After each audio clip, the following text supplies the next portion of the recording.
Okay, hello everyone. I'm really happy to be here with all of you. If you go on YouTube and search for hydraulic press, you'll find tons of videos showing a machine that can compress or destroy almost anything you put under it. Wood, stone, concrete, steel, titanium, diamonds, even a Nokia phone and a brick. You name it, it gets crushed.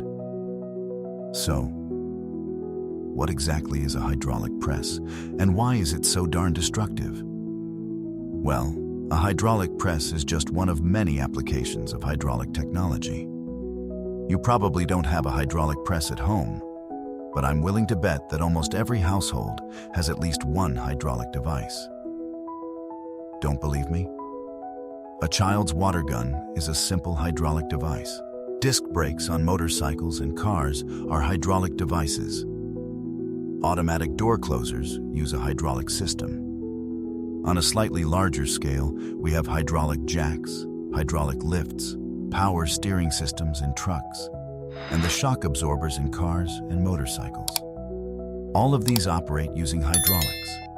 And on an even larger scale, we have excavators, bulldozers, cranes, and trash compactors.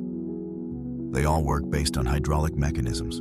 Basically, a hydraulic system operates on Pascal's principle, which states that pressure applied to a fluid in a closed container is transmitted equally to every point of the fluid and the container walls. The reason why the pressure transfer is almost lossless is because liquids are nearly incompressible. The liquid and solid particles are very close together, meaning there's no space for them to get any closer. A basic hydraulic system needs two pistons. A master piston where pressure is applied, and a slave piston where the pressure is transmitted through a hydraulic fluid, usually oil. Water can also be used as a hydraulic fluid. However, water corrodes metal very easily, allows bacteria to grow easily, evaporates easily, and is easily contaminated. Water also doesn't have the lubricating properties of oil and has a very low viscosity, about 50 times lower than oil. This makes it much more prone to leaks. Now, back to our hydraulic system. Pressure equals force divided by area, P equals Fa. Let's take an example to make it easier to visualize. Imagine you have a master piston with a surface area of 0.001 square meters and a slave piston with a surface area of 1 square meters. If we apply a force of 20 newtons to the master piston, it will create a pressure of 20,000 pascals.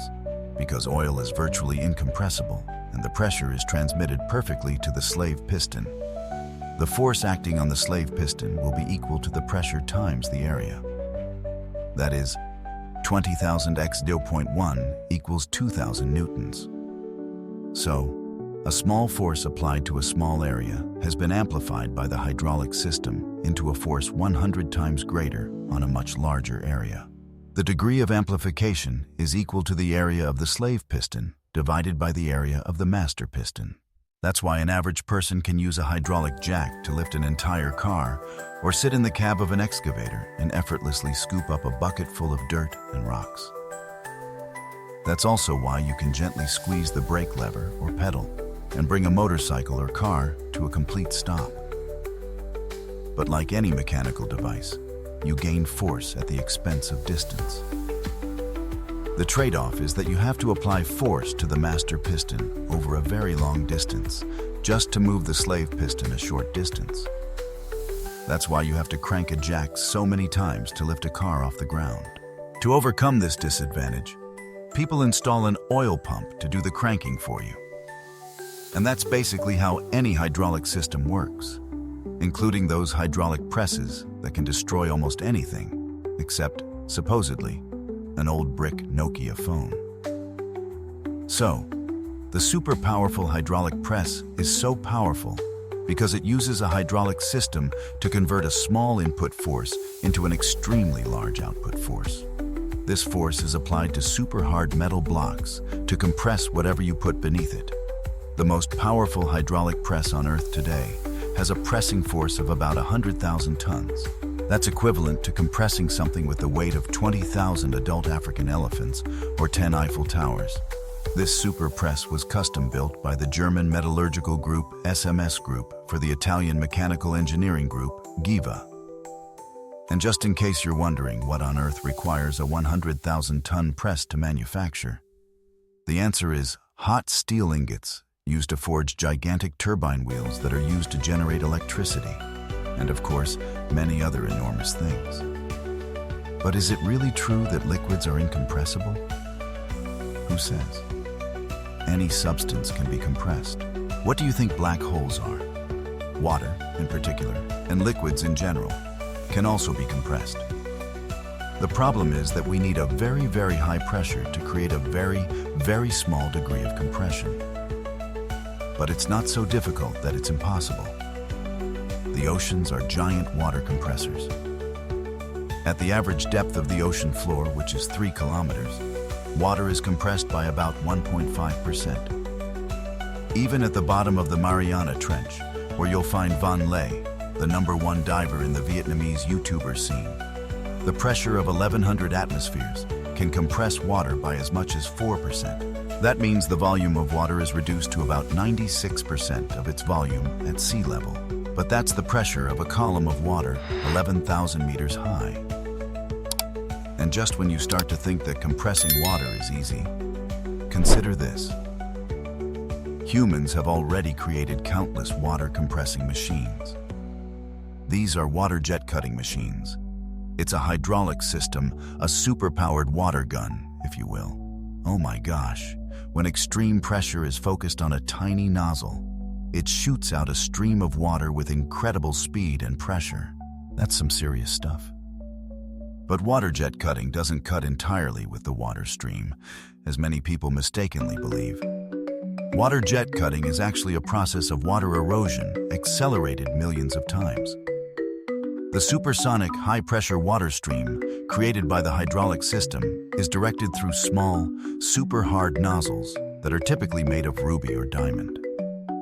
The pressure from this ultra-thin, high-speed water stream erodes the material, creating a clean, sharp cut through it. However, for hard materials, the water erosion process isn't fast enough. Humans are an impatient species. That's why we add abrasive materials to the water stream, usually silicon carbide, aluminum oxide, sand, or garnet fragments. When the water stream exits the nozzle, its extreme pressure and speed create a vacuum around it, sucking the abrasive materials into the stream. It's similar to how you feel pulled towards a container truck as it speeds by. The water stream, now laden with abrasive material, shoots out at 3 times the speed of sound, about 1,200 meters per second. At this speed, you could make a round trip from Hanoi to Saigon and back in just 1 hour. That's wild. Pretty cool, huh? Despite this, the cutting speed of a water jet is not destructive. As mentioned earlier, it is essentially an accelerated abrasion process and therefore depends heavily on the hardness and thickness of the material.